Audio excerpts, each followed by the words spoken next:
Folks, we are joined today by one of the greatest wizard pilots the game of Flesh and Blood has ever known. Three calling top eights, all on Kano. Four, four, four, Four, four, four, Jesus four. Christ, sneaking them in. Yeah, Author yeah, yeah. of the Compendium of Kano, and one of the most gracious opponents, even in the face of some of the game's most ridiculous variants. Folks, this is Zach Miller. Zach, how the hell are you doing today? Man, I'm doing great. Still in the morning process, but I'm doing great, and you know, um, yeah, I can't complain with the run that I had the past month or so. It's been a lot of fun. I'll say that. Fresh off the retirement of your boy Kano, and are you missing him already? I can't describe the feelings that I have right now. It's tough, it's difficult, but you've been there. You watched Aurora come and go, so I'm still an you orphan know you child, know bro. I still don't know who I'm playing, and it's been 6 months now. I might be there with you soon. I already am with you, so. Feeling lost, but you've at least proven that he is very capable in the Living Legend format. We'll hopefully get more of that format soon. But let's rewind because we all know you as the Kano Master, but like we need to know how we got here. So how did you start with Flesh and Blood? Was it your first TCG? What's your TCG history? How did we get from zero to truly a hero among the wizards? So my history with trading card games dates back to Magic the Gathering. I was a Magic player from, I don't know, let's call it 15 years, somewhere in there, that span. What set would you say you Um, started playing? Was it standard or? uh, the very first set was Scars of Mirrodin Draft. Man, that block was awesome. So Yo, much fun. we got into Magic at very similar times. That's awesome. Very cool. Very cool. Yeah, Scars of Mirrodin block, Innistrad block were the best like limited Yes. formats. Yep. Just amazing. But anyways, the game has changed a lot since then. And through my career, I was became like a modern player where I played a lot of Amulet Titan, which I think kind of relates to the whole Kano thing in some ways. But Secretly always the best deck eventually, of the modern format. It's just nobody plays it. It's yeah, kind of just like, you know. eternally just there and Yep. present and strong and fearsome. But eventually kind of fell out with the game after I was finally dragged into Flesh and Blood and like around Dusk Till Dawn by my good buddy Brady Hayes, who got me into the game, and I just Was that found early myself. 2024? I don't know my set release I guess timelines. 2023 Dusk Till Okay. Dawn. I think it's been at least 2 years now, I guess, Gotcha. right? And yeah, man, it's just completely taken over. I mean, I just have such an appreciation for Flesh and Blood. What an incredible game. So grateful to have it. And the community behind it is something I never would have dreamed of after all those years playing Magic. Like, you get some cool players here and there, some cool guys, but man, Flesh and Blood is I just an didn't realize how incredible different it community. could be or how much better it could be until, yeah, like exactly like you're saying. Until The you're people there and here you are see it. insane. Yeah, Yeah. every round is like some mutual respect for just I don't know the skill that it takes to be able to compete at this game. And oh my God, I just it's great. It's great.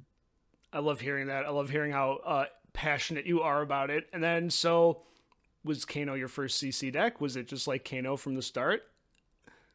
So I'm a Magic player, right? So the first thing I went to was, oh, look, there's a dragon deck. Let's play dragons, Let's all right? play Dromai. Spawn dragons, and I was a Dromite player. But honestly, I mean, I had fun. It was a good adjustment. I felt like going from playing Magic to playing dragons, pretty smooth, pretty fun. But then by the end of it, I was pretty, I don't know, I just wasn't quite. I wanted to play Flesh and Blood. I wanted to do something else. And I was very excited when Arthur Trehay pulled that sigil and got her out of here. That Oh my was awesome. god, what a sick game. That was a good one. Yeah. One of the best commentary moments ever, just like such a crazy pop off. hmm And But then, so, before, yeah. oh yeah, I was just saying, but like right before she was like in that LL, because she wasn't gonna quite make it there. I wasn't expecting her to win the Pro Tour. I was kind of looking for my next deck, right? And Kano is just like my buddy would keep saying, like, wow, like skill it takes to pilot Kano, the things you can do, the combos you can create. And this It was was all so Tome Kano appealing, at but this point. Stone Kano, yeah, just you have the pitch stack tomes, like all these very I don't know, just intimidating like skill sets you need to pilot. And I was like, nah, no way I could ever do that. There's no way. Um, Did Majin Bay have his videos out and at this point? Because I remember when I first was getting into the game, like one of the first videos I watched was his how to pitch deck thing. I'm like, what the fuck is this game, bro? yeah, yeah, some of his stuff. He had like Purple Discord with Blazing for Lethal, a lot of resources out there. That's kind of like a great, it was a great resource to start out with and all that. And man, I mean, I got my butt kicked by Dromai when I took Kano to an armory, the one week, and I just got destroyed round one. I'm like, I'll never play this deck until Dromai goes, honestly. And then It was really literally, bad, I and then take of it. course, the weekend after she goes, I'm like, okay, it's time to start. Let's go. Because, yeah, she's got what, the dragon that disallows you from playing on her turn, and then it's just kind of game over. After my, Plus, just it's making a bunch of AB tokens. Yeah, I mean, like she only has red, so the AB tokens isn't too bad, but like Thamai is just That's it. backbreaking. Like if you don't Yeah. have a way to deal with it like in that turn cycle or close to that, like, you're it's over. It's over. So yeah. So, did you start, were you already competing like tier 2, tier 3 stuff before Dromai left, or when did you start? What was your first calling, I guess? Uh, When did you start really competing? ooh, dang. So I rode to nationals. I did pretty well with Dromai. Like I was kind of like, locally just playing Dromai, like doing okay. And then I qualified for Minnesota Nationals through Heavy Hitters Draft actually. Huh. So that was really exciting for me because I love draft. I had the basis of my trading card career Hmm. in, limited. I love limited. So that was a lot of fun. Loved Heavy Hitters Limited. And went out to Minnesota where I guess I kind of bombed nationals, but then in that calling, I managed to get a top eight with Kano. So I guess that's really the start of it So that all, was the having first the one. Gotcha. confidence. That was the first one, yeah, Minnesota calling. And that was not streamed? Not streamed. Yeah, I don't think there's any coverage of that one. Dang it. But so what was that run like? Because this was post Dromai, but this was during heavy hitters before Mistvale, right? Yeah, this is Mistvale. This was it. The Okay, the this was the depth. This was Nationals. Mistvale has dropped. Zen is at full power, and Kano. Fortunately, it beat all three Mistvale heroes: Enigma, New, Zen. It had the tool set to beat all three of them at the time. So it wasn't too bad actually. It was a lot of fun. that's amazing. And then it was so this is right around the time I got into the game because I got in Mistvale was Mhm. already out 2 months before Rosetta drops maybe, and so I'm playing the game for 2 or 3 weeks seriously, and then they do the book burning. Uh, where were you when they burned the books, Zach? Crying in my basement. Yeah, that was seriously like a really difficult time for me. I'm telling you, I like was very lost. I had spent, I don't know, I guess close to a year at that point, just practicing my heuristics, practicing my skill set with Kano. I mean, trying to stack and all All the these things that go intricate into that. lines you just talked about that require so much practice. Look, I'm telling you, I'm the type of guy that loses his keys and wallet every day. So, it was a blessing to be able to get to where I was with the deck at all. And now I have to like relearn everything. I'm like, oh man, I don't even know where to start. I really didn't know where to start. Yeah, and Um, you had mentioned Blazing for Lethal, Ronan, a not quite a local, but me and the folks go up to Wisconsin for their PQs and RTNs, and I've absolutely been blasted by Ronan at those events. What was the timeline between book banning and the Ronin? I think he called it like the ICBM Kano version that ended yeah, up yeah, becoming the slot machine that we all knew and loved. exactly. Yeah, I think all credit really goes to him for kind of reshaping how Kano looks, all the way to the end, really, with just full all the surge effects, floodgates, overflows, just bomb them as hard as you can. It wasn't it was a shift because the deck had a bit more of a give and take kind of feel to it before, but no, like with Kindle being printed, like the deck was designed to lean into this. It was designed to lean into a very aggressive, explosive kind of mentality. And yeah, he shaped the entire deck really, and was able to kind of, you know, shape it from there. But the credit goes to Blazing Lethal for kind of post book burning Kano, in my opinion. Yeah, and it's oh man, it's so good. Kindle came out in Mistvale, right? And then yeah, so you started learning. You know, I'm assuming those lines were a little different, but then that was the version that you ended up taking to. Um, was that the version for the Realm Fest, or was this pre book burning? I don't. Was Kindle printed here? Yeah, oh, yeah, of course, it was Mistville. So yeah. Yeah, Kindle was printed. Do we have tomes here? No, we had tomes here. Okay, I'm so sure we had you tomes in this you did game. get one moment in the spotlight to be able to showcase the true power of the pre book burning Kano, and I guess before we get into the rest of them, do you wanna go over this beautiful moment here before Kano got his first big power down? Huh. Well, let's see. This was a lengthy match against a local judge who a great guy. Love playing against him. Love seeing him at all the events I get to go Switch locally. over to it here. Yeah, we've Um, got this is going to be and the moments before you do your beautiful thing, but talk us through how we get to this point 19 and 40 into the game. I think it is a funny comment by the commentators at some point. It's like, oh wow, look at that! It's the three wildfires that were pitched 15 minutes ago. Here we go. We're in for a big one. And it was just, this was all kind of just a process of Enigma where you kind of like had to chip and dunk and figure out a way to close them out. And this is pretty much as good as it gets. I feel like I was very proud and happy with this moment here, being Cuz able to assemble this all together. so we see a big miraging metamorph coming in and now you're going for it right here. We got to gaze Yeah, so the I had to ages. gaze Yeah, at ages of my talk me through arsenal so I this could cuz I'm tell. going to get lost real quick. So I wasn't quite exactly sure where the go hand is for my pitch stack. So I pitched the gaze the ages so I could kind of like dig a little bit deeper, see where I'm at, see exactly what I need. And here it is. I'm like, There's the oh, first it's the go hand. wildfire. Here's wildfire. We can start to you know, track the resources So and you know the start order to of your go deck at this in. point, or at least the top of it. Yeah, I knew I had everything lined up here. So I know that You I have can afford to wildfire pay into here. He's gonna go Metacarpus there. for. Yep, yep, and kind of bait out his Oasis, which I know he's running. I need him to start to put resources into trying to cover this wildfire. Notably, only 3 pots because this was pre Ruby Amulet. That's right, only three. You only got three to work with here, so I gotta be careful. And okay, so wow, there's There's the you still first. do it even though they're preventing 4 from this wildfire. Right? That's crazy. So on the Because there's stack, another.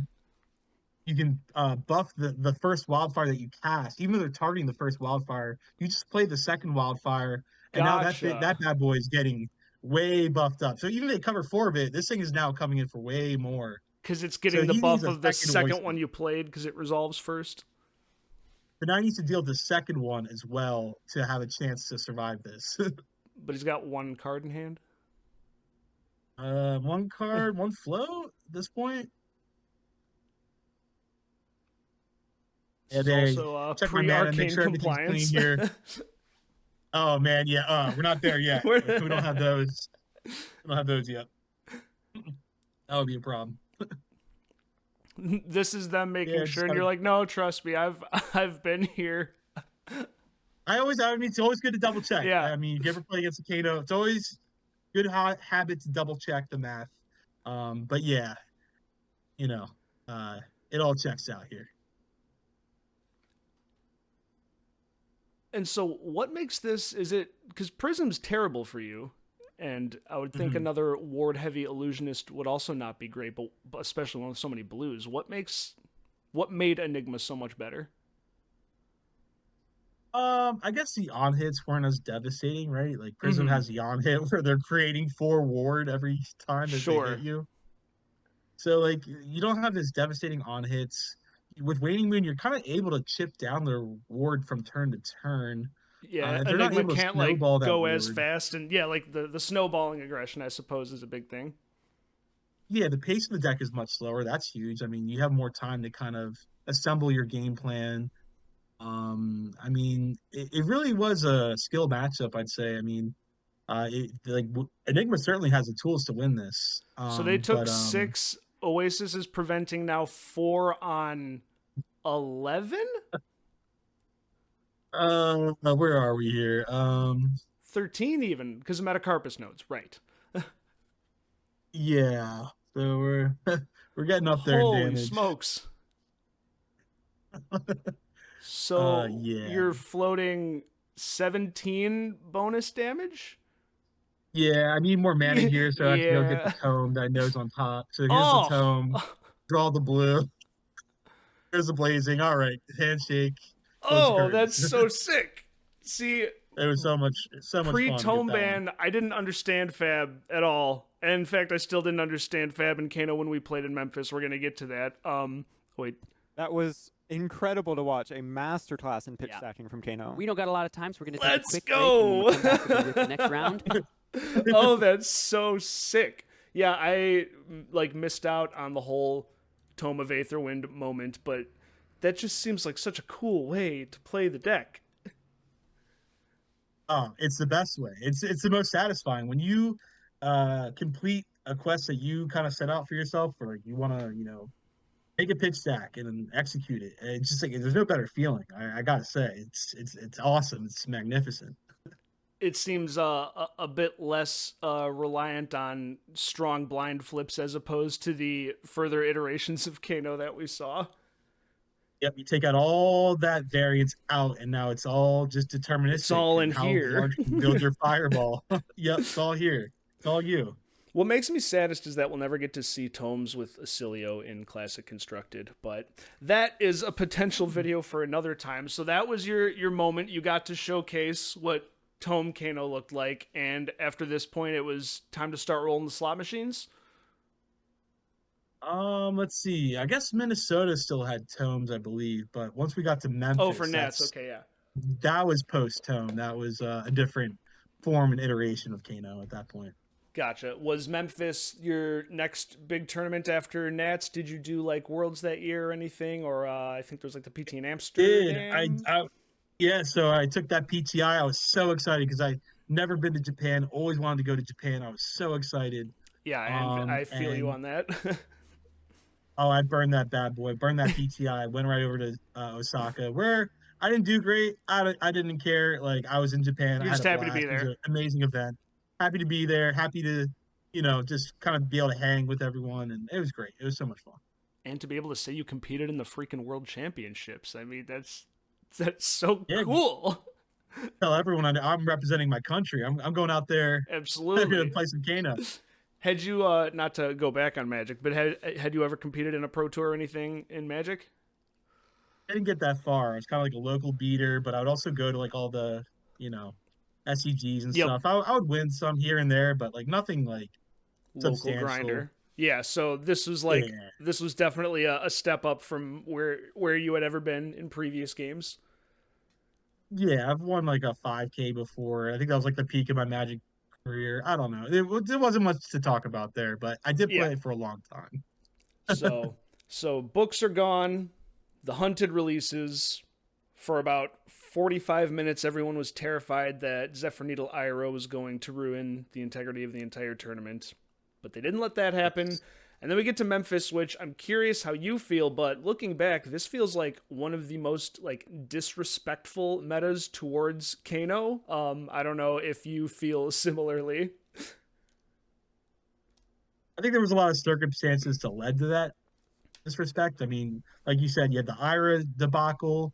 You had a new set that was like dropping, I want to say like the weekend before Yep. Memphis, right? I mean, everyone's just scrambling in general between $100 shelters at vendors, yeah. $100 shelters. I mean, it was a mess. People were just, confused. So kind of took advantage of that. People weren't really banking on Kano. Their minds are on Viserai. Their minds on I don't know, some I other think it was like decks going on. I Viscerize mean, Zen people were. yeah, it's Zen. Because Mhm. I remember I was listening to the Runaways podcast leading up to it, and they were like poo-pooing all over Aurora, and they're like, "Can't beat Zen, deck's no good." I was like, "I'll show you, motherfuckers." Did Yeah, you about do that. any spicy tech choices going into the weekend, or were you just kind of full sending the like as linear of the combo as possible? I don't think I had too much spice to present at that tournament. I'm trying to remember. You didn't need it. The Um, spice was your opponents presenting AB1 max. yeah, that's about all you really need to get somewhere with Kano. Were you and Niklas on the same list? And were you both on No, Snapdragons at this point? I forgot to ask that part. Is when did you become a member of Snapdragons? yeah, so Nick brought me in, I guess, like right before Singapore. He was like, "Hey, you want to, join this chill testing group?" Because we were in a different testing group before. Mm-hmm. We bounced ideas on each other. But he was like, "Hey, we got this. I got this other group of guys that I think you'd enjoy, you know, um, training with and testing with." So I was like, "Oh yeah, screw it, get me in there." And yeah, so joined up the Snapdragons, and yeah, um, yeah, me and Nick's lists are slightly different. He swears by Chain Lightning. I can't quite get into that card. I see the appeal. I can't, I guess, utilize it as effectively as he can. So Is that the one that he it's gets that one. like a mini wildfire? It like buffs if it hits, it buffs your next spell. Bro, I still don't know Kano. It's more like an extender. Like it deals 3 damage if you've dealt if you cast another non-attack action, and then it also lets you play your next non-attack action at instant speed. So it lets you use something from your hand at instant speed as If you well. have So like a it's more red like an stuck in your extender. hand or something. Yeah, you can cast it Gotcha. with Chain Lightning and deal damage. So like it has a lot of application. I just wasn't able to get the most out of it in my personal testing. Gotcha. But whatever you used, it ended up working, and you ended up making top eight. Bang. And then you and I met in the quarters. And if I recall correctly, at first we weren't going to be on coverage, and you were happy about that. If I recall correctly, you did not want to be on the feature table at that moment, and we started shuffling up, and then they came back over a minute later and were like, "Just kidding, get your asses over there." Yep. Aurora is not a matchup I want to see. I was well aware of that. So I was like, all right, screw it. We'll take some screen time. Let's go. Let's try it. And And oh man, yeah. I so were we both kind of nervous here because this was my first ever like top eight of anything, the coverage part, and at this point I did not know a goddamn thing about Kano. It was open deck lists. You handed me your deck list, and I went, "Yep, that's Blazing Aether." Like that was about as far as I got. I think I had like sub 10 lifetime games against Kano at this point, and to the point about really crappy sideboard cards and not a being or respecting Kano. No shock charmers, obviously. My testing team convinced me that I would not encounter a Kano ever at all. So instead of shock charmers, I put in a gravekeeping, bro. Do you know how embarrassing it is to have a list published and gravekeepings in it? Because we didn't know how Syndra was going to play. I convinced myself maybe I could snipe a dagger. I was like, maybe I snipe a counter blessings. What a waste of a slot. Mhm. If only That's that had tough. been shock I just charmers, want you to know? quick shout out Yes. also Teapot as a off the top. production team. I feel like they do a great job of keeping the players like in check with the stream and feel prepared for it. I think they do a great job with all that stuff. So yeah, I was a little nervous, but I did have that Realm Fest game, which helped, I guess, calm the nerves a little bit for me because Yeah, you I'd knew you done could it do it. once at that point. I'd done it once, so I'm like, all right, let's give it a shot. Your But yeah, energy no, potions have upgraded since then too. I noticed we went from the regular printings to this gorgeous EA. I just got one, and so we got one EA, one foil, and one white border, I think. And so we're already going to see the start of variants going my way here. I guess before this turn starts, how did you feel going into this particular game, especially after you saw me reveal Grasp of the Arknight? I mean, that's step one, right? I mean, that's a huge boost just mentally being able to go like, okay, that's two spell void off the table. This is now a very reasonable matchup for me. Despite having AB3, I mean, Kano. You need to have something more than AB3. AB3 is like the starting point. Mm-hmm. And You need Aurora to have a little typically bit was more than like that. 0 to 9 blues, so I also have to like find those in pretty short order. That's right. And these lesson and lavas are going to really help to try to rip those away from you a bit. Yeah, and then so first point of variance here. Of course, I have 2 blues in this hand, and so if you had known Mhm. that I had another blue, is there a better thing for you to get than the second lessons? Um, I don't think so. I mean, it takes the blue out of your hand, so you're really working on a low cost curve turn, Mm-hmm. or you don't have the blue, and now I get to go find my wildfire. So it's a win-win for me, really. I Mm-hmm. love this line. I when I'm able to take out 2 blues from my opponent's hand, it always feels good for me. Just gotta check if I have them, I suppose. And like literally this entire game, you'll see moments of like shock on my face, but I basically was never sure if you were like in the process of killing me. Like I was like, all right, well, AB3 this, I don't know if he's done or not. Like, how much more can he do? And it was just like, you have 1 card. What am I thinking? And you'll see a couple other times where I'm so scared that I perhaps make choices that are not too smart. Yeah, no, there's a lot of nuance to playing against Kano, and once you kind of establish and learn these nuances, then it definitely goes a long way. But yeah, it can be difficult at first, especially on your first time on camera too. I'm sure that's pretty tough. I'm just trying to make sure I don't look weird. I was like, I'm so still. It's so funny because I'm such an ADHD riddled individual. I'm constantly like moving and shaking, and I'm looking over at myself here, and I'm like, Same. not I'm doing the moving. constant riffle stuff. I'm doing dumb stuff too, man. I'm right there with you.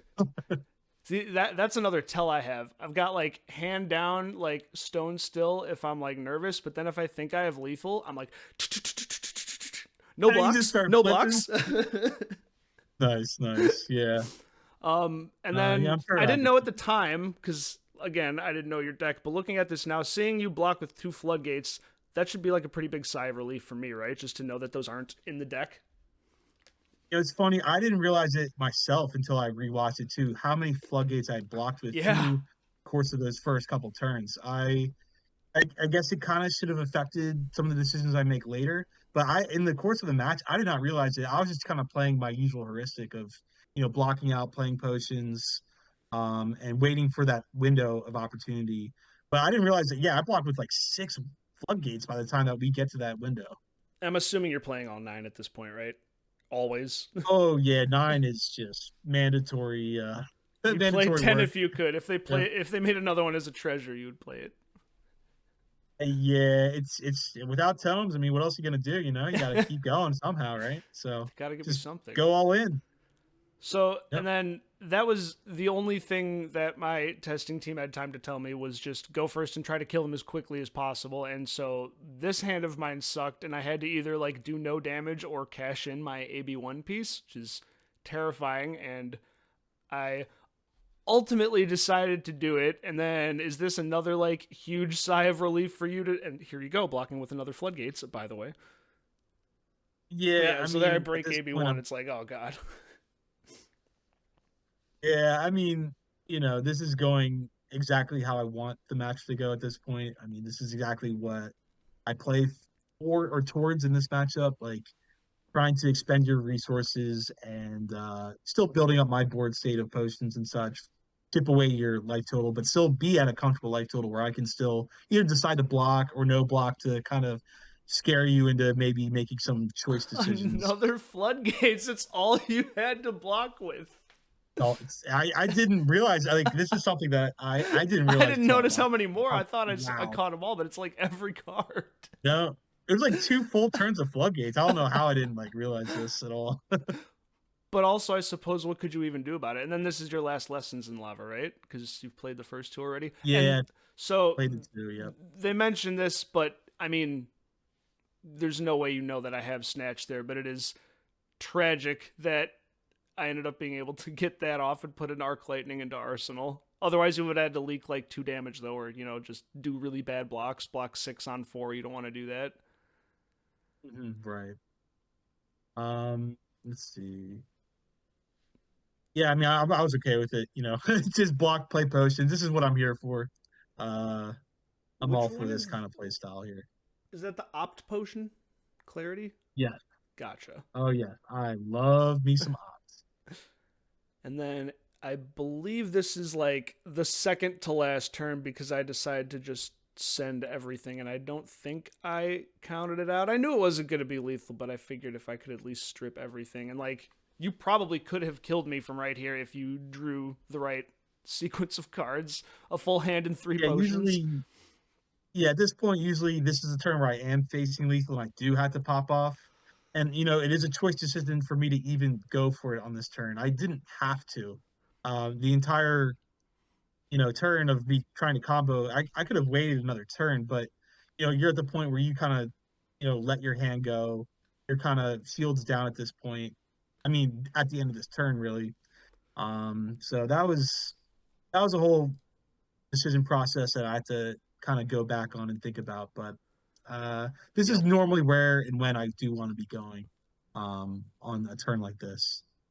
Yeah, forget if you do like, I don't think you went all the way and popped Striders here. You might even just take all this and go to, like, I think you end up at 7 or something. Maybe you block with a card or 2. But yeah, it wasn't quite lethal. Yeah, 3, 4. It could be 1. As long as I'm at 1, I have a decision to make. Do I want to go here, or do I want to risk you drawing up some kind of answer, or a bunch of blues? It's usually when I get a window that I see a good time to send it, I'm probably going to go for it. Oh my god, I miss how consistent this deck was. I've been playing some Fang, man, and just his hands are atrocious. Sorry to hear that. Yeah, I'm done with it. I've shelved him. I think I'm on the wizard life now. Some Mystilio, a natural lightning affinity to you. So he's been the other one. He's another deck that can really. Oh no, we're not talking about Acilia. We might be Verdance gaming for this first week of RTNs. I can't blame you. That's just such a solid pick. The floor of I can felling you. Okay, so we're doing something here at least. We're stacking some Kano activations, and we're ragsing. Yep. So yeah, on that clarity potion, I see the 2 blues, and I'm like, okay, well, this guarantees the ragamuffins. This guarantees. You had a Kindle, right? Yeah. Yep. So I guarantee the 2 blues, but I know nothing about the combo after this point. So that's a choice decision. I usually take that most of the time. But again, the whole blocking with the floodgates really means that there's not that many hits. There's not nearly as many hits that I'd be looking for in general. Yeah, and that's something that I wasn't conscious about. Yeah, all the extenders, a lot of extenders gone. And the commentators mentioned, like, my balance of justice is on right now. But I think, as we'll see, it ends up that I don't need to draw the card. Because I believe this is we won't bury the lead here, but I think I remember what spell you rip. Yep. And so this that's a scour. Yep. I'm not gonna blame Nick outright, but Nick did tell me that he likes scour in this matchup. Maybe as like a 1-of, so you can search for it less than the lava, so you can like pop an embodiment of lightning. So that there's my question. If I had an embodiment here and you could actually target something, how much farther do you get? It helps. The thing is that the next card really stuffs me, right? So not that much, but I get a little bit of damage. I don't think it really mattered ultimately at the end of the day. But yeah, my testing with Aurora, like I wasn't really getting too far in general. So I was like, screw it. I'll try Scour. Maybe I can make a play. I mean, with yeah, it. if you had seen it on the previous turn cycle. Oh, wait, I need to go back. This is my favorite moment. My favorite moment. I had to put on a show. Had to do it. Had to put on a show. Oh man. If I have one regret from my table banter here, it's that I did not, in solidarity, throw my glasses onto the table with you. That's what I really wish I had done. And I think this is before you ask the judge if we can scour nothing. Yeah, I knew the answer. I was just kind of putting on a show at this hamming point. it up. Maybe who knows? Maybe I can get 5 points of damage. 3 on a Kano activation. Has William of Arcana made himself known? He throws his I glasses genuinely onto the didn't know if this table. was we good or didn't bad see for what you it is. based on We didn't your see what it is. reaction here. Has to be right? Does this mean he has to do some really complicated stuff to get there? I didn't know it was a full dead draw, but yeah, so it ended up being Eye of Ophidia or Will of Arcana. Uh, I think it was the Eye. what's it? I think it was the eye. Yeah. Either way. Um, But so this is like a full brick, right? You can actually not do anything unless you I have can't move deja it. vu or something. my clarity potion's gone. My ragamuffin's gone. I have no way to really influence the top of the deck at this point. Yeah, not a whole ton I can do about that. Very It's- unfortunate. At some point, you say, "At least it happened here. I'm at peace with it." This is my first calling top. No, this is my second one. This is you know, I was glad to get a gold foil, get a PTI. I mean, it's great. It's a huge achievement to get to this point. So, of course, I was very happy with it. Yep. And so here we're checking with the judge, just for jokes, and this did end up being a little bit of a funny moment as well, because you had mentioned something about Blaze, but it was not the same interaction. And then I took 6 off the wildfire, but it would still be 0. Just how I planned it. Just how Zach planned it. Just how we drew this one up, boys. Yeah, quite the convenience. 0, take it. And okay, so you still have Storm Striders. You would call this a mini combo you just did there, I'm assuming? Or what? I mean, How much more capacity do you have to blast me here? So we're not done yet. I got a E-Pot, I got Striders. I mean, we definitely still have a game to play here. It's just unfortunate that, most of the time in that moment probably would have the win Bonk, there, but I that's have a video. the way it goes. But I drew the eye. I mean, this is huge. I can now continue digging. I'm probably gonna have to go. I probably can't block you out at this point, but drawing an eye is great. I mean, 3 blues, I'm assuming perhaps we can also find is something just, for the next hey, combo. 3 Kano activations. Yeah, we got mana, we got resource. We can make something work here. Good, show me what you got. And I don't think you blocked there, right? I didn't have a lightning press here, but it would have been funny if I did. And then Yeah. I notice that I play my blue instead of Starfall and make an embodiment, which ends up being the same amount of damage. The only difference is that there's a moment where I'm floating 2 resources, and I don't know how relevant that would have been, but instead I just sent it and attacked with it. It's a very small thing, but I would have had to cash in the 2 resources anyway to keep the turn going, so I don't actually know how much it mattered here. But at this point I was just like dissociating from reality at the fact that I was still alive and everything that just happened. You can I'm like, can my I live? posturing Can I has block this shifted. out? See, it's like I mentioned, now I'm flicking the cards in my hand because I'm like, holy shit, can I win this game right now? Mhm. This is a tough one because you can give this go again, and you're presenting a break point. I'm like, okay, do I block this, try to go next, or just go for it? So this is a tough decision, but ultimately, I don't think this is really going to pan out for me. So I think we decided we to just can- go for it here. Yep. Skip out a little. You do find a Gaze the Ages. I think Yeah, there's it's also hot, it's a hot. sonic boom happens at some point. So you do some yep, stuff, and I think I genuinely didn't know that the game was ending until you were extending the handshake, and hey, you found a floodgates, and then On the floodgates. so this moment, you'll see I have 2 cards in hand and AB2. You have 1 card, and like I mentioned earlier, when I looked at your deck list, I had no clue about anything. So in my head at this moment, I was like, if I AB2 and your last card is a Sink Below or some wizardly prevent 4 effect that I don't know about, and we go to your next turn, I'm not confident that I will live. So instead I let you draw off of this so that I could cash in Balance of Justice. And looking back, I think if I AB2 here, your turn's just over, right? On the floodgates. Yep. If you can just But the thing is, I'm looking for Wildfire on this gauge. If I can find Wildfire and buff the floodgates that I have on the stack, we're still cooking. We're still alive. There's still a chance. It's But crazy. I love how like we're joking that this is slot machine Kano, but like listen to all of these branching paths that you have. You're like, it's never over, bro. I have outs here. yeah. I've seen all the infinite timelines, and there's still one out there. There's still one. It's not the one where Kindle's on the top. Oh, Maybe there was you counting all of your open the floodgates going, damn, did I really block with that many? ew, how did we get here? Oh, There's the man. Kindle. Oh, you were Hmm, just having yep. a time. At least this is what I'm saying though. You were taking it in stride. You were really appreciating the comedy of the top of your deck at this point. I think people who've beaten me in Swiss might know that I'm not as jovial when it's not the top 8 of a calling.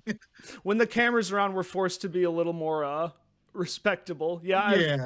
Yeah, look, you I've gotta keep salted gotta off keep as the well. style on. I Yeah. think we're approaching. Yeah, so these are the two that you drew. And I think I feel like a big brain and oh ho, ho, look at me, I drew a card. I There we understand go. how Big play, interactions big work. play. Yeah, I know how to play Flesh and Blood. So bad. And then you got a spindle there. For all the red, can't eat like get too much with the red in hand. Get the boom. Sonic Boom keeps things And going. Theoretically. without Tome at this point, I knew that it was over. I mean, with Tome, you could just kind of make some fairy tale line at this point, but we do not have Tomes at this point of Kano, so no you know, at other this way point, to I'm just kind of shuffling cards for the camera here. I'm moving cards scared. around. Look, like I'm leaning all the way forward. I'm like, what is he doing? I'm literally shitting my pants right now, and you're just like, this is deterministically probably over. I'm like, oh, dude, what's he gonna find off Mhm. this Sonic Boom? I'm actually so terrified right now. And then I think this is about to be the last card you reveal. Okay, I'm lining up AB2 on this irrelevant Sonic Boom when I could have just prevented open the floodgates in the first place. But I have another card, so if you somehow prevent it, and Oh, Gaze, Gaze keep the it going. Ages, we're not done. There's a Not dream. done. Gotta keep going. Maybe James White snuck a tome into And your deck. Is that kindling? Is that the wildfire? I thought the wildfire's. Oh no, it was a wildfire. Yeah, It's if you notice, there it is.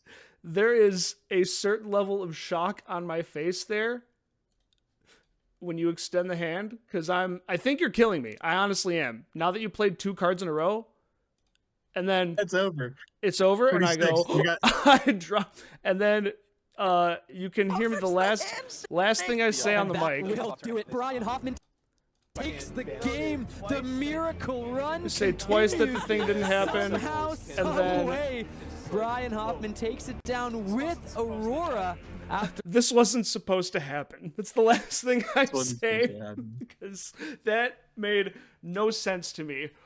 Oh, so there's when Kano goes the opposite way, I suppose. But your teammate Nick made sure to enact vengeance and swiftly dispatched me in the semis, so you were Keep not. you nice and proper. Yeah. And I'm pretty sure at the end I'm of sure that you- game, he said, even if you had shock charmers, I think I had you there. I was like, all right, good to know, good to know. I'm sure you learned a lot about Kano that weekend, though. I certainly looked at a lot of Kano cards. My favorite part, Nick had a little sleeved token card, and it just had on it thinking, please bear with me, and he would put it down when he was in the Kano tank. That's pretty good. Yeah. So that was Memphis, and excellent showing for you. We got to meet each other. We both got some gold foils. Did you rip your gold foil there, or did you sell the envelope? So let me think. Yeah. So Minnesota, I sold my gold foil for 1,500. That was awesome. So much, so awesome. Envelope or the card Memphis, I inside? go around the vendors. I'm getting offered like $700. I'm like, you know, that offer sucks so much. I think I'm just gonna like rage rip this open. And then I got a gold foil Borealis, the Jarl gloves. Oh, Gauntlets of the Boreal Domain. Hey, that's a pretty Yeah, good yeah, yeah, one. yeah, yeah. That was awesome. And I used those, I traded those to get eventually a cold foil Storm Striders, cold foil Metacarpus nodes, and a cold foil Talismanic Lens that I have all PSA graded Yo, 9.5s. They are stacked up. I that love them. is I love them. so So sick. yeah, yeah, yeah. So Cold that was foil great. That was Striders is great. ridiculous. Ugh. Hmm. Do you have a cold foil Old Knocker yet? I missed the boat on those. Too late. I could have got them before they exploded to like whatever they are, 80, $100. So then, between that and Philly, where you had another great Kano run in a different format entirely, Kansas City happened, and you had Marionette, I believe you took to that event. Yeah, so I guess real quick before that we had London where I did have a Right. really, really good Oh, showing. you top Um 24? Top 32? 32, 32. And the short story of that is that I dodged Aurora, played Paul Van Giesel once, and that's the only Aurora I saw. He dumpstered me, and then I played a lot of Enigmas. So we did well there. And How'd the then Enigma match look after book bans? Because you couldn't really stack the same way, right? But was the Waning Moon stuff still just good enough? just something you had to relearn. Yeah, it was still feasible to accomplish it, and was able to, once I got used to the heuristics, it was absolutely achievable and a lot of fun. It was a great matchup and a lot of fun to play. Um, but yeah, so Dodge Aurora did well in draft, got lucky there. So that was London, and then we go to yeah, what I call my character building weekend, which was Kansas City.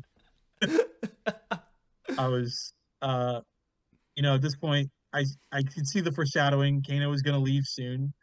I love Flesh and Blood. I want to keep playing the game with or without him. I need to start to build up some confidence that I can play the game without him. So I was like, I brought Kano. I did bring Kano in the dang backpack. Just in case. But we did not touch him. We did not breach in the bag. We went and played Gravy in the main event, the calling, and which went well, except I got dumpstered by two Asilios. You know, Uh, just that brutal matchup's matchup. cursed. Yeah, so that really put me off on the deck. I'm like, all right, this sucked. Let's go play Arachne Marionette with Bonds of Agony. And That a was bunch pretty of fun. Widow Veil just to piss off the Kano players and really deal some psychological damage to your true self. One quick story about that. I had a blast. That battle hardened. I had to playing assassin is very technical. I mean, I had to cry. I had my tears. I had so much work and sweat put into this. This was just after I played an Bonds incredible got Dory. banned, right? What's that? This was just after What's Bonds that? got banned? Or was Bonds No, still this legal? Bonds is legal. Okay. So, I'm out here fighting every round. I played against this Dory in like round 7. Like it was an incredible match, one of the best I've ever played. Assassin He Warrior got me games by are so one life. fun.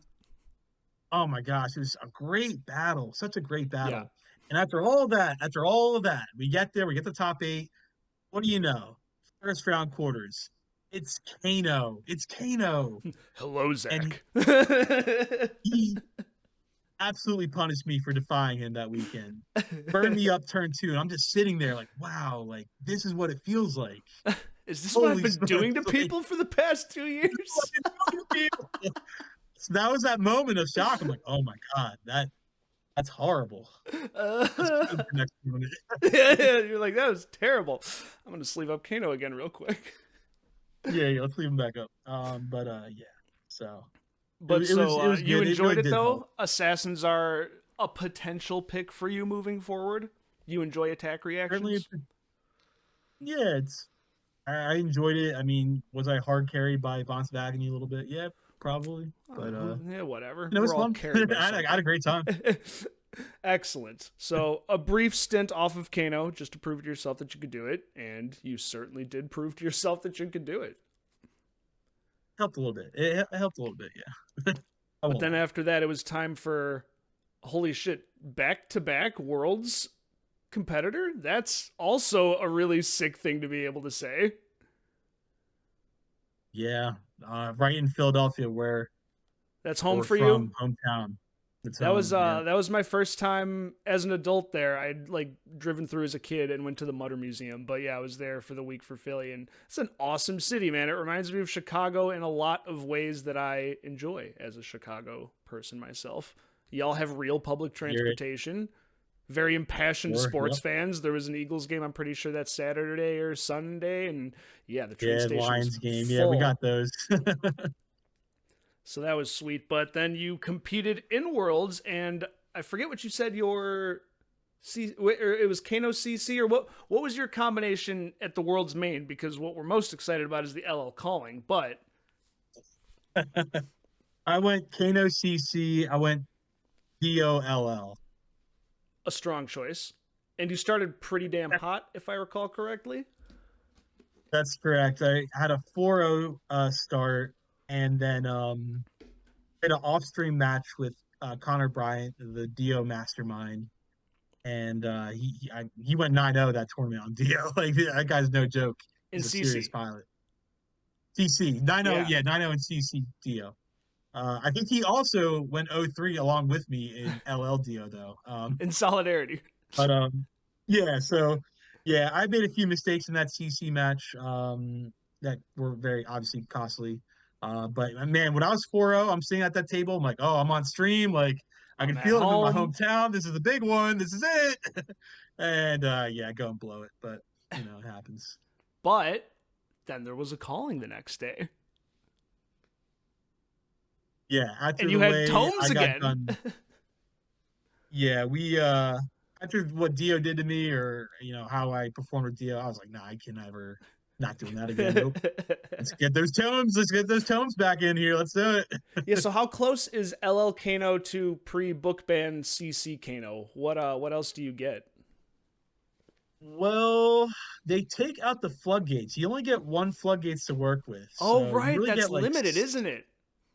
yeah, it's limited to one. I got to play the full floodgate tome list when I was in Osaka.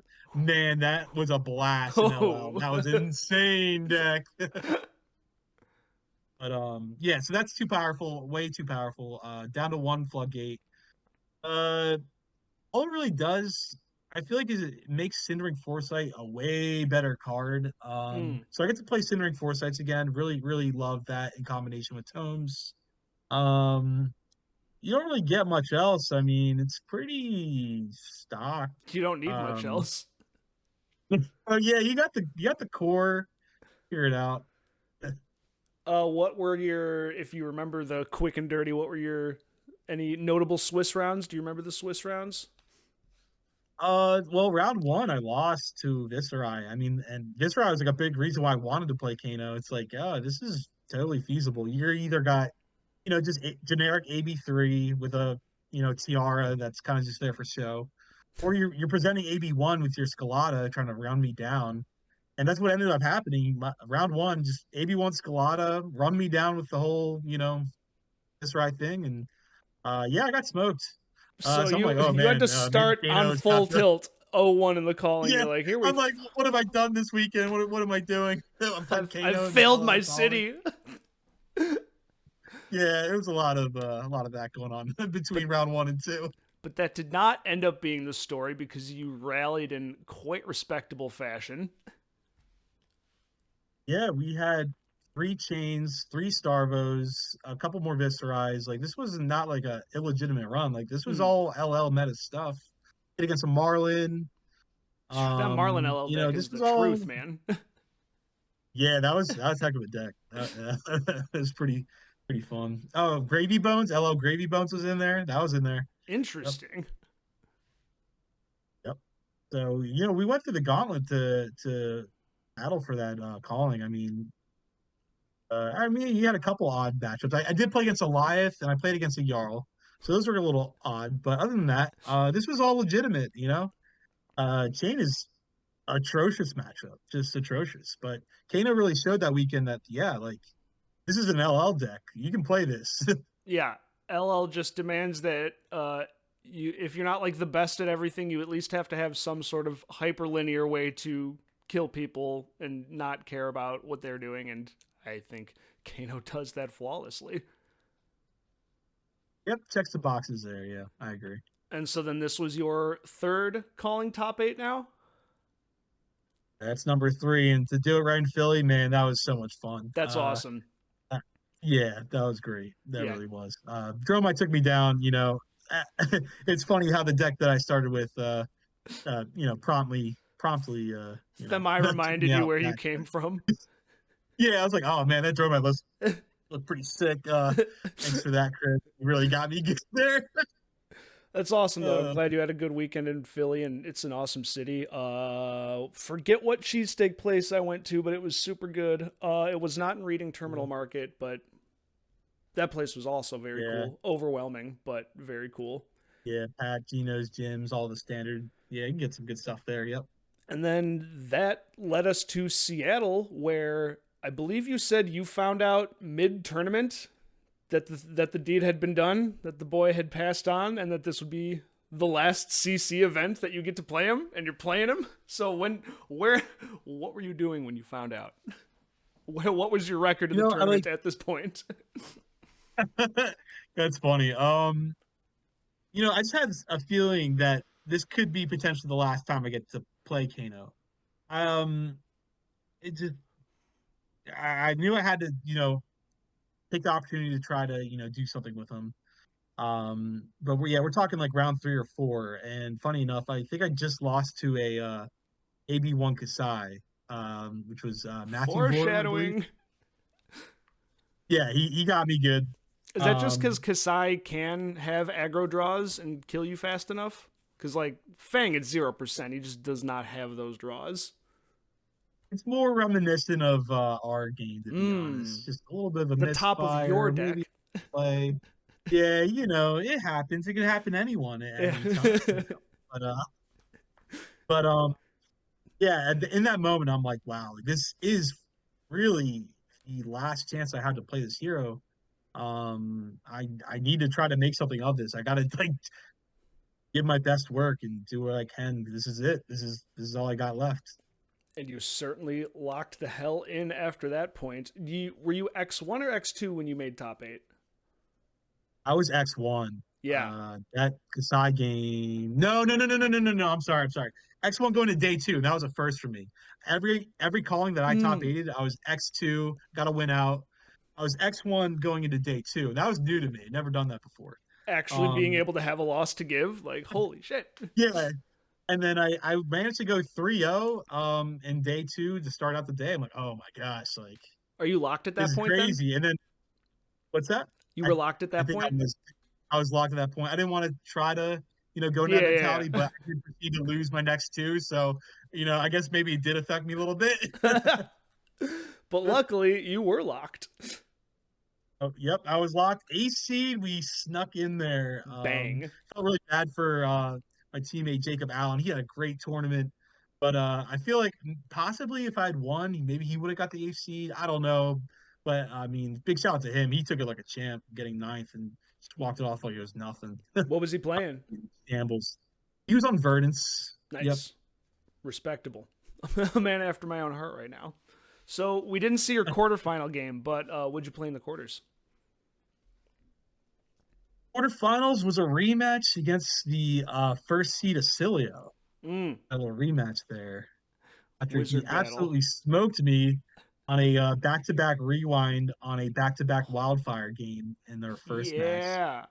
He got me real good. It was a at the time I was pissed, but like that was pretty funny. But he was not able to do it again in the quarters. Is that just two ships passing in the night? Is that matchup? And then they have the cheeky rewind to say fuck you. Yeah, the rewind is huge. I mean, yeah, they can go for it, but they got to pop the Greaves. They're going down to Spell Void 2 only. They might have the cap of quick thinking to do some prevention, but once they pop, like there goes your AB. A sigil of conductivity that I certainly always forget about.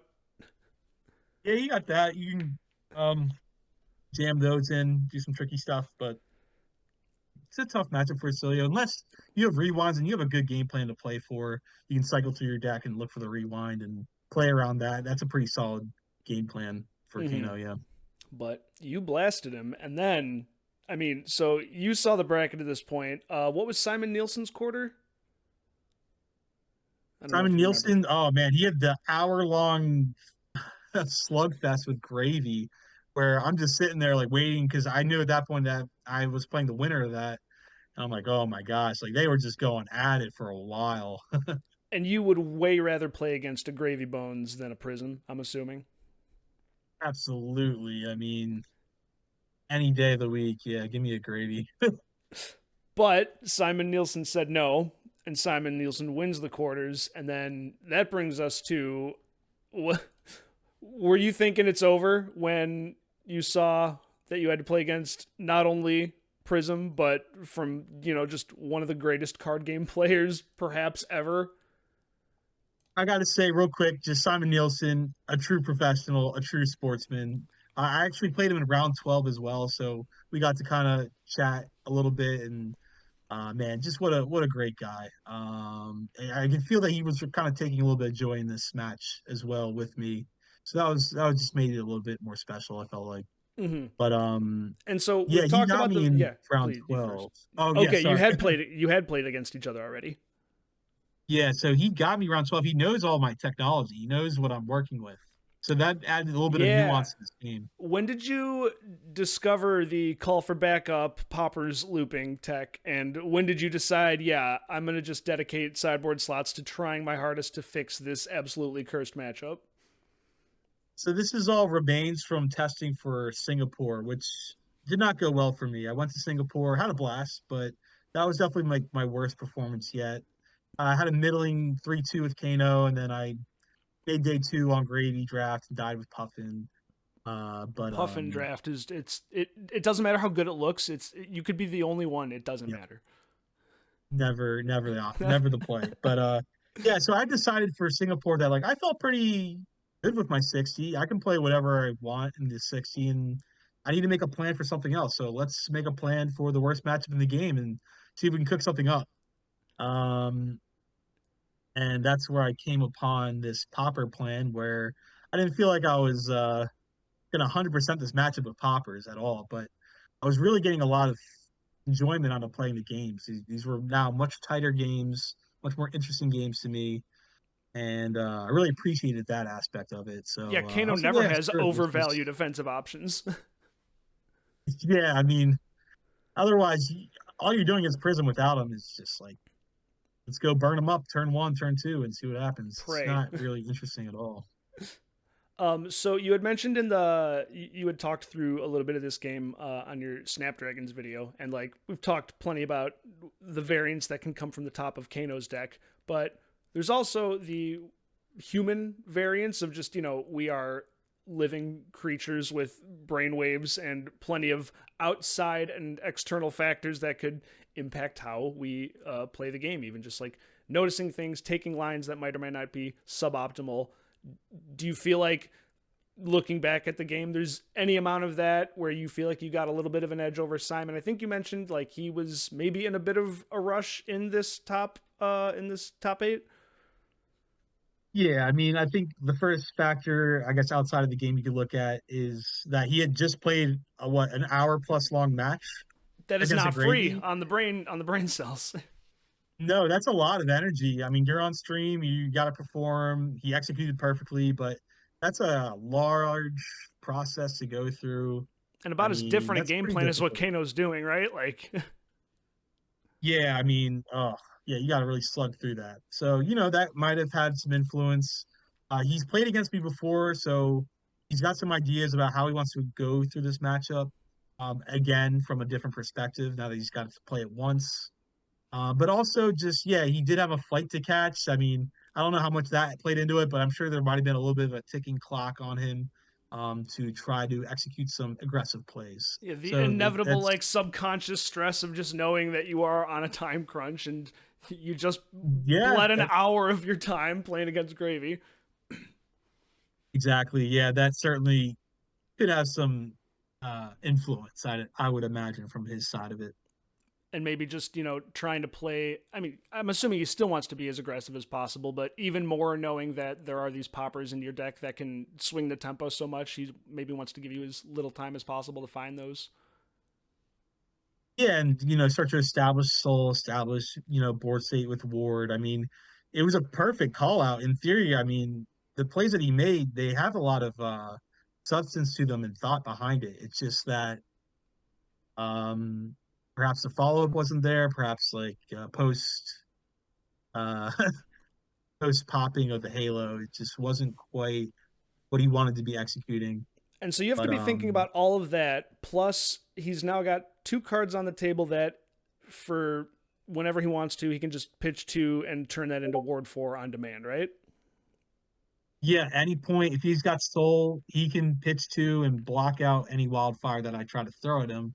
So it's a really a chip and dunk battle of trying to clear the board, try to get everything, off the table and still establish my game plan. It's a it's an arduous process. Is your goal to try and pop those on your turn with Waning Moon and just block with as many cards as possible? Because that way, like, you can effectively clear 4 Ward with just 2 Arcane. Yeah, pretty much every turn I want to have at least two cards where I can just go like play a card, Waning Moon, because they only have AB1, right? So unless they have a Spectral Shield out, they can't really do too much to protect their Ward 4, which is a lot of value, actually. Just being able to go like, Kano, play a 1 for 2, and then here's Waning Moon and pop whatever you got going on. So he doesn't have any angels out because he knows that's what I'm looking to be doing. I don't know if I'm, misreading your body language, but at this point, is this game feeling maybe like it's not swinging your way? You're facing down all this stuff on his side already. I mean, he's at 23, which is certainly a low health total for you to try to kill through. And of course, now you've drawn up a popper. Maybe that changes things, but yeah, where's your mental right now? Absolutely. Yep, no, that's exactly it. I'm like, yes, we've drawn the popper. We're finally gonna start to swing this. And bang, he throws me this Halo play. I'm like, whoa, whoa, whoa, whoa, whoa, slow down. We're popping Halo here. This is like your main defensive tool to curb my wildfire or try to make some kind of instant reaction play against me.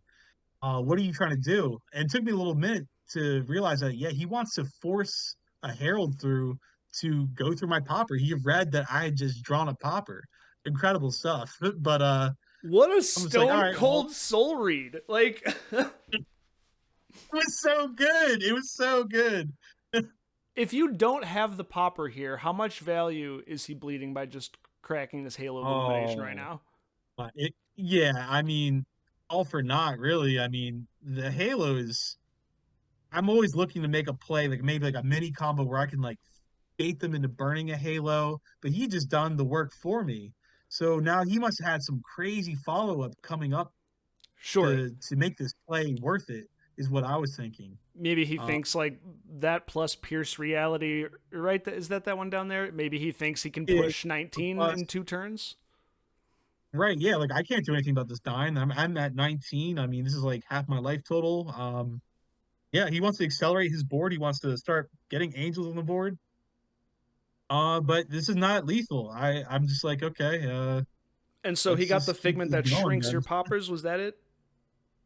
Yeah, so Yeah. it's Triumph Herald and the Triumph Figment. So sevens are Oh, now so he 5. I needed can't both to take it down to 5. He he needs had to do both. exactly both of Yep, these. so, Okay. yep, So probably because he had the Triumph in hand, also he was like, maybe this doesn't line up again in the amount of time it'll take for this game to be over. yep. He just wanted to guarantee the hit and Yeah, I start mean, there's establishing boards. 19. Like, he literally has presented 19 in physical damage right here. Right. Yep. So he's coming after me, and I'm like, okay. I mean, I only have so many more turns to really try to pivot or get him on the defensive, start to put some fear into him on his turns. But not having Halo there does change a lot of the dynamic how this matchup goes. And, I mean, do you have 12 block in your hand right now? Is there a universe where you can even try to stuff this? Or no, he already hit. It already Um, hit. I see. I was looking at the he 10 already again. hit. He got me there. I'm saying no blocks. You Yeah. go for it. Show me what you got. And now he's realizing that there's not much to do after he's made this play. Yes, he's hit me for a lot of damage, but how is he gonna really establish the board state that he wants. Only one without the float, halo. and like there's no real reason to flip one of the figments because you've got a full grip. You could just like Kano activation, do something irrelevant in Waning Moon. Yep, just clear it one at a time. As long as there's like just I think 2 angels that I could kind of like clear one at a time. This is where I want to be at, really. I mean, he has nothing flipped. I could show him a wildfire at any point at this point. And it's scary Yeah. for him because you have to pay unless you have Empyrean Rapture, right? That can make the Prism activation free. But like having to pay to flip one of those at instant speed, that gives you a whole other priority window. There's so many variables to. What did you just see? A Battlefront Bastion and And Eye of Ophidia finally on the correct side of the deck where I Beautiful. wanted to see. Or Doing- no, I was Battlefront and a potion. I'm sorry, the potion it came out, so now I can play the potion, Waning Moon, whatever angel he flips, and this then is perfect draw up for me. another popper It's for perfect. next cycle. That is great. And now without Halo, Oh, you yeah. just know that it's unless he has what exactly another Herald of Ravages. Or no, the Yep, -1 so I'm off the free to figment just- is only on enter, right? That's not even static. Yeah.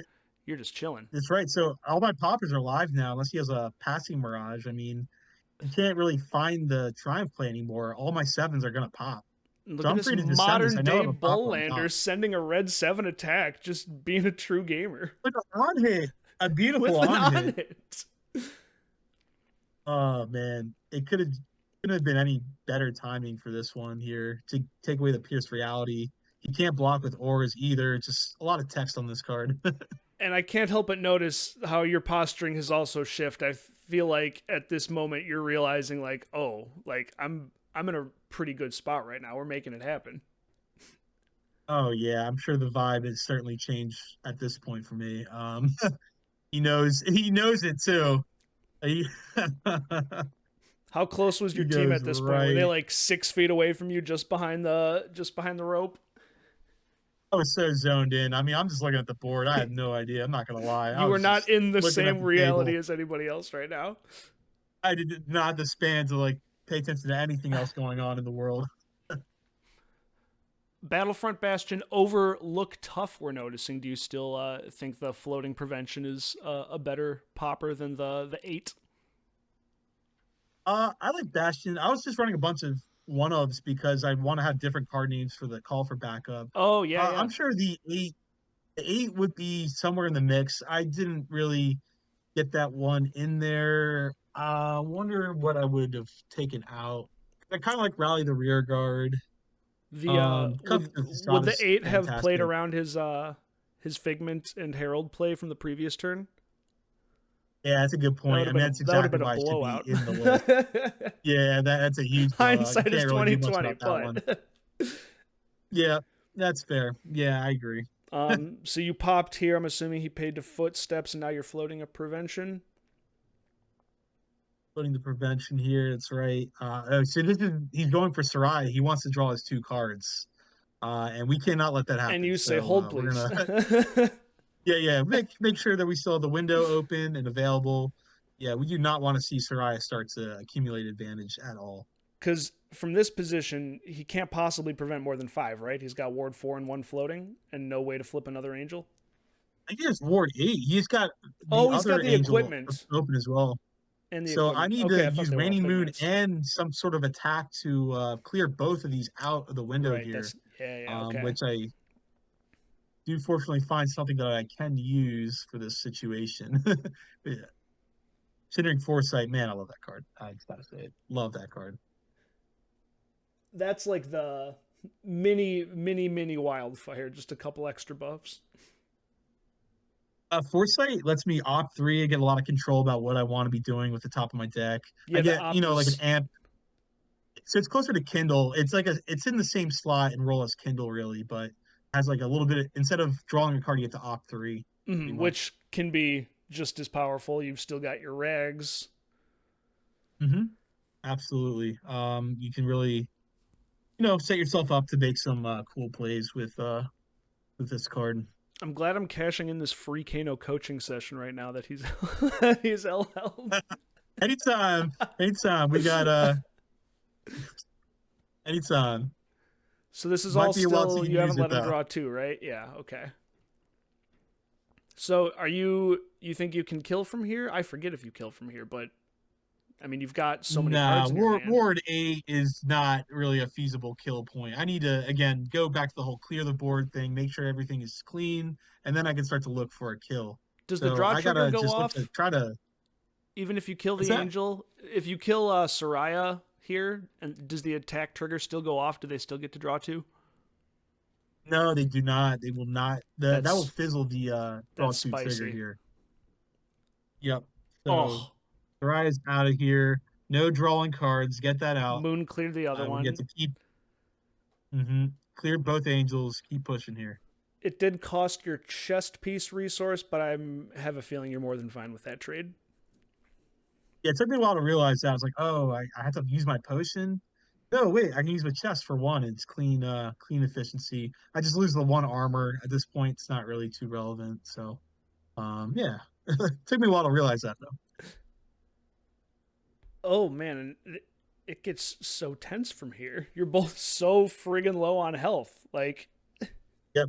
One misplay, one little action that goes through can just blow this game out. I'm at 9 life.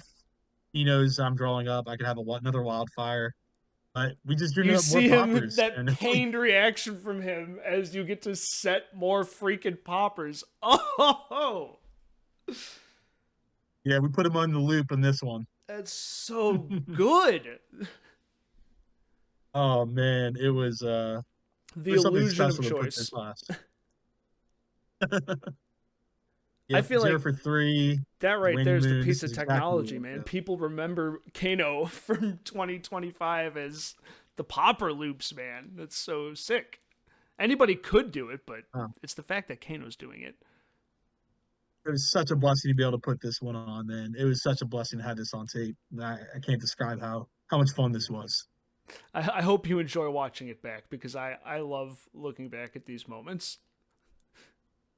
This is I learned a lot too, Yeah. but yeah, how could you not enjoy this? I mean, oh is that my another gosh. backup in hand? He's just putting it right in the grave. He just puts it right into the grave. Oh my god. It's the 3rd bastion that I get to defend with. And I only have 1 in the deck. And then another. Do you have a third call for backup? Were you on 3 of those? Oh yeah, I was So- on 3 of those. So for sure. you've got one Oh, more yeah. potential loop. I mean, yeah, it was the perfect draw. No, I think that's 2 call for backups in the banish already. Oh, And then the okay. 3rd call's in the grave. But I that's think they about got their all value. I really need. Yeah. You basically time that's walked about him all I like 3 need. times. It's fine. So now the board is clear. It's 10 to 9. The next time he does an action, I now have a decision to make whether I want to, send it off. Did you ever have to call for backup, put a popper on top, then crack rags to get the popper right there? I've done that play. I have done that play. I like where your head's at. I feel have like done that okay, play. this is why it's better in Kano. You've got those tricks. You can opt so much that like you'll find them quicker. This is just the sickest technology. Oh man, yeah, it's good to put on a show. It was So- No angels right now. 1 in hand, 1 float. Oh yeah, you're going for it. it's time. It's time. Yep, we can put this one away. We're gonna go off of 2x speed because I really want to make sure that we savor the end of this game. Are you at yeah. all familiar with the FGC, the fighting game community? Not too much. I played some Smash Bros in my day, but There's a lot of parallels between them and the Fab community, and I think one thing we need to take from them is that their pop-offs are just so good. Like, when people win a really hard-fought match, I want to see people feel that emotions in real time at the table. I couldn't hide it here. I just couldn't. But I was, to have Simon kind of share some of that joy with me it helped. Obviously, made it feel a little bit more respectable, but I just couldn't hide it at all. What could he have in hand here right now that makes this not the end of the game?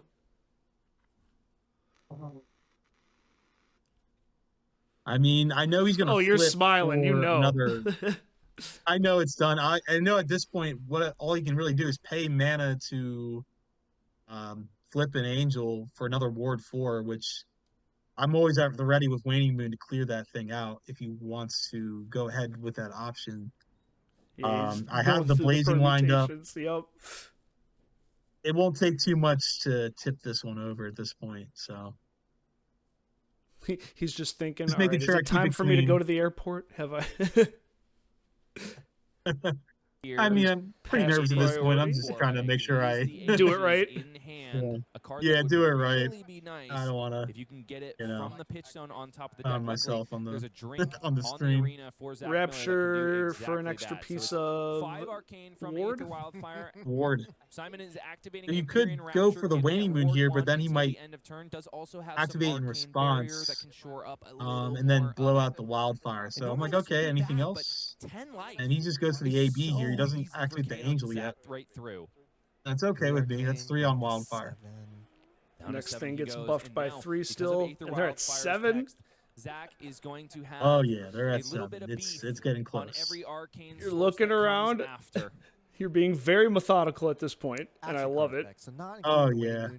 I'm sure my palms are. My palms are sweaty right now. Watching it back. back, I'm right here with you. Like I know the outcome. It's still like Potion of Deja Vu, going to put all Yeah, cards in yeah. pitch zone on top of the deck in whatever order Zach Miller chooses. yeah, I would I be tend to think that rereading Gaze every Mage card is in my gonna be pitch zone on top. right Oh, at that actually, point. no. Probably a Ragamuffin's hat Yep, activation. double Rags check, for the triple check. blue. You know, we're The Gaze Mage untimed is ground. You after know, the fact. make sure we're doing it right. And like Okay, you said, Blazing savor Aether it. is This is assuredly on top of the the last deck time that now you're gonna get to and can be destroy banished to your Kano worst matchup on and come camera flying as across the Kano. combat chain It's to like the turn perfect Simon Mills moment. into a crisp. First, we got Waning Moon Couldn't being have drawn it up activated any here. better. Really. Simon There's goes, 3 points of "Oh, he arcane was because surprised believe it or by your not, folks, Waning it Moon is still activation." Simon Nielsen's turn here. So Simon does get the chance to flip Figment of Protection to prevent this, but Zach can Kano twice.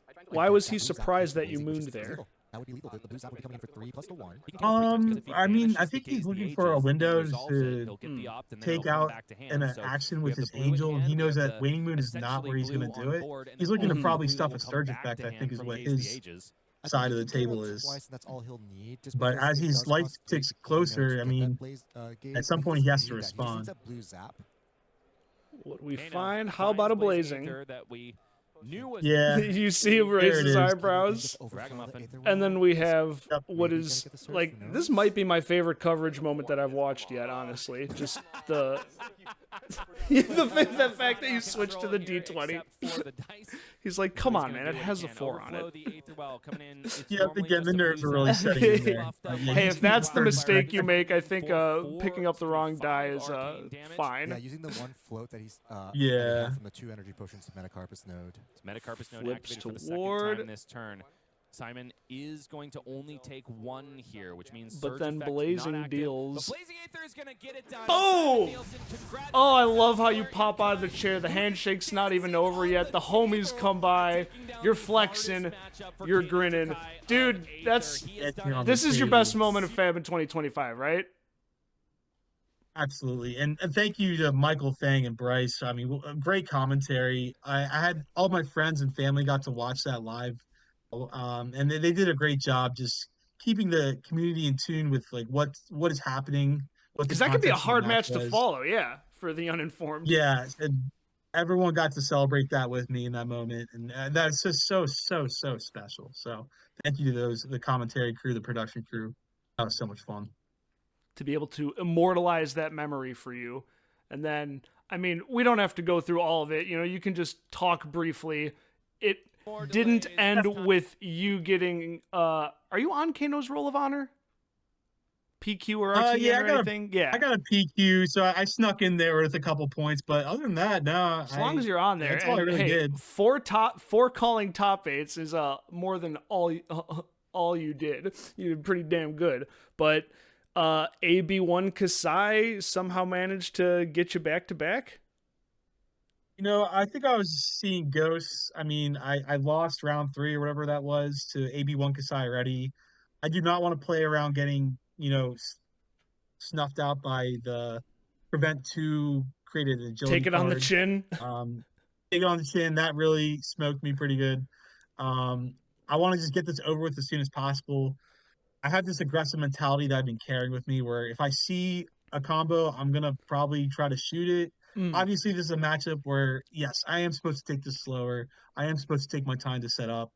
I ignored those rules and got burnt for it, but I tried my best and tried to get something out of the situation. But boy, oh boy, did this turn really collapse on me. What? So yeah, what? So you went second, and you've got an arsenal here. What was your plan here with this combo, and where did it fall apart? He's tapped out at this point. He at 41, you were absolutely liable to die. I have a wildfire, I have a Kindle, I got one potion. I can do this. Yeah, through Gaze, AB1 for sure. I Yeah. mean, AB1, I mean, let's just get this over with. Let's put on a show for the camera. Did I let the moment get ahead of me? Probably, yes. But this was a window where I can win and I went for it. So I don't really regret that Yeah. at all. And I mean, it shows you ended up being exactly 1 damage short of lethal. That's right. There was a That's moment correct. where I think the life tracker on coverage was off by 1, but just to clarify, you knew what the life totals were, right? You were not operating under the assumption so- that Chris was at 1 fewer No. life. What happened there was that it was 8 damage, but he said he was A being 1, and I clicked 8 on the thing. But you I knew was that he keeping only it took on the 7. iPad. Yeah. He only took 7. I had to go back, and yeah, once the judge stepped in, I'm like, oh yeah, that's definitely correct. I'm not even gonna like try to challenge this. But Was this take it on the chin? Was so- that a big factor in why this turn kind of fell off the rails? No, I mean ultimately not really. And it was kind of good that I at least got it out of the way. It really was just at the top of the deck was not once again finally not paying off for me. It's almost poetic in a way that Kano goes out, reminding you that he is in fact the one in control. That's right. I can only do so much at sometimes, which you have to be at peace with when you play this deck. I had a decision here to hold the wildfire. I have a Gaze and Arsenal here. I could continue this combo, but I did not want to find myself in a situation where I don't have Storm Striders, I don't have Energy Potion, and then I'm stuck. If this continues to fizzle on me, I did not want to find myself in that spot. So I decided, hey, let's just call it a day. Let's keep playing for the next combo. Yeah, because if you don't have Storm Striders, like, your capacity to do anything on Chris's turn is just non-existent. Hey, and again, Kano reminding you who's who. Blocking with 2, open the floodgates. If I had seen any of those a little earlier, it would have been just fine. I'm so glad we're But yeah, I actually had watching this whole thing. There's so many just little moments that all compound into what got you here. It's certainly awfully familiar when you look at it, yes. But I had pitched the Potion of Deja Vu, and that's really the only way to continue the combo if you don't have Storm Striders and Ragamuffins. So knowing that, I'm like, okay, well, I blew that opportunity. I need to keep the Storm Striders. Let's just block out and try to set up for the next one, How many Deja Vus do you run? Oh, I'm on 3. That card Okay. is incredible. But just Incredible having to card. bottom one of them means you're, that much less likely to have that online. Yeah, and I don't know where this game is going, how quickly he's going to be able to take care of me. He made a sellsword on turn 1 or whatever, so that in itself is a little bit scary. I need to find a way to try to get it off the board. It's so But, crazy. yeah, he's coming in hot. Because it's turn 3, which, I mean, don't get me wrong, it's doing a lot of damage on turn 3. But turn 3 and you're at 21, like, every time I've played against Kano, if you're still alive at turn 3, I'm terrified. Yeah, and this is a big moment here where I want to, he has Blade Fury. He has a lot of damage attached to that second swing. I really, really, really want to find an any target spell to just get the sellsword off the table. And here are the floodgates. Here are all the cards I wanted to see in the previous combo. Oh boy, that was Right rough. on time. Yep, right where I drew him up. Because unfortunately, Floodgates says target hero. Can you imagine if you could just get your surge off after popping a sellsword? Oh yeah, I'm sure R&D knew what they were doing with that one, right? They didn't want Gravy to be totally unplayable. Oh man, would have been a buffet of skeletons to feast on. Oh, it looks like you're grimacing. It's not working out here. My poker face, not the greatest. Not the greatest. Yeah, so if you were able to pop that sellsword, it's like actually 8 value, right? Because they don't get to Oh, it's swing saber tons of afterwards. value. Yeah, they really chopped me up on that play. And so you just have a spindle here, and you can try to set up because good chance this next turn could be your last. They got a 5 card hand and a sellsword. Yep, no arsenal, one potion, one storm striders. This is really potentially the last turn in my eyes.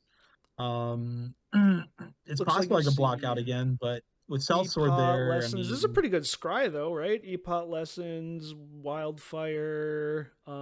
this is the classic 36 damage combo when you have Wildfire, Lesson. You don't even need the Blazing there, but it was there, just why not?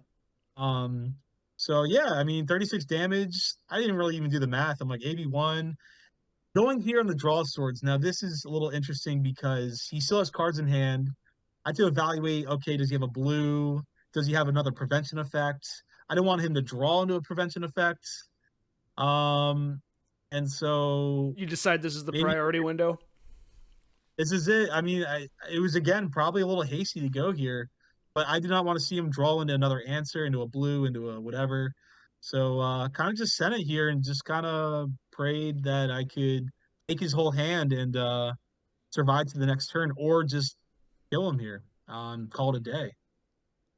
Yeah, it's so hard to just decide when to go. I've been finding this as I play. Acilio's a little different. He's just you find 2 cards and you do it. But like a Verdance Mirror, for example, and it's like, when do I go? When is my window? Because if you miss that window, like it's all over. And so it seems to me, from an outsider looking in, this is as reasonable a spot as any to go for it. Yep. And I realized it was not. It was 7, not 8, and that's where the discrepancy was on that Mm-hmm. little life total thing. Um, and yeah, so this is good enough for Was that an Alexander Vore in the back corner there, just watching Chris Ayali? yeah, I'm sure they're locked in. And yeah, this is I mean, this is almost the enough. combo. It's This is it. This is all you need, right? I mean, we're doing what we're supposed to be doing here, but at And this point I can only pray he doesn't have 12 damage to finish me, but with a sellsword, I mean, it's already looking pretty grim. and all of that was without popping Stormstriders. So if you survive this turn, it's like damn near a guarantee that you just win on the backswing. That's the part that hurts the most. Dying with Stormstriders up is really painful to think about. Having, any opportunity where I could have used Stormstriders in the game to draw out some more value. Yeah, we But talked about it that's earlier. the second time. Yeah. Was there a moment earlier in the game? I mean, had you known the top of your deck where you could have Striders on an earlier turn and then had that combo be lethal?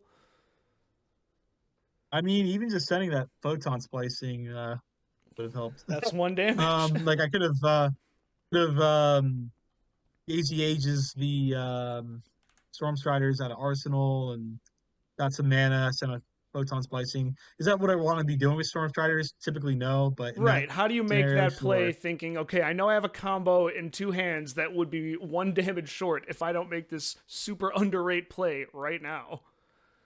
Yeah, it just didn't add up to me at the time. Sure, you can look back in 2020, but yeah, that was tough. And congrats to Chris on that. He's the second time he knocked me out of the calling now, but he's a great player, so it Yeah. was all good. Forget about looking back in 2020. We should just look back at 2025 and how much of an absurd run you had on the Drakai of Aether. And now that he's gone, I think it is without question you're one of the Kano greats of all time. I appreciate that. It's been so much fun. I guess it kind of helped that it seems like the other Kano greats in my mind, Majin Bay and Alexander Ford, they seem to have moved away from Kano in this past year. I guess Right. they saw the writing on the wall, or they didn't enjoy the deck as much. So I got a little bit of room for the spotlight, I suppose. But watching them succeed on these other decks, it does give me a little bit more confidence that hopefully I can handle this mourning process and move on at some point. We're going to have to Not do right like now, a though. Mount Rushmore Photoshop, and it's you, Alexander Vormaj, and Bay, and Blazing for Lethal, all just etched into this stone monument of Kano. Yeah, I can sneak on there. That's an honor to even suggest that.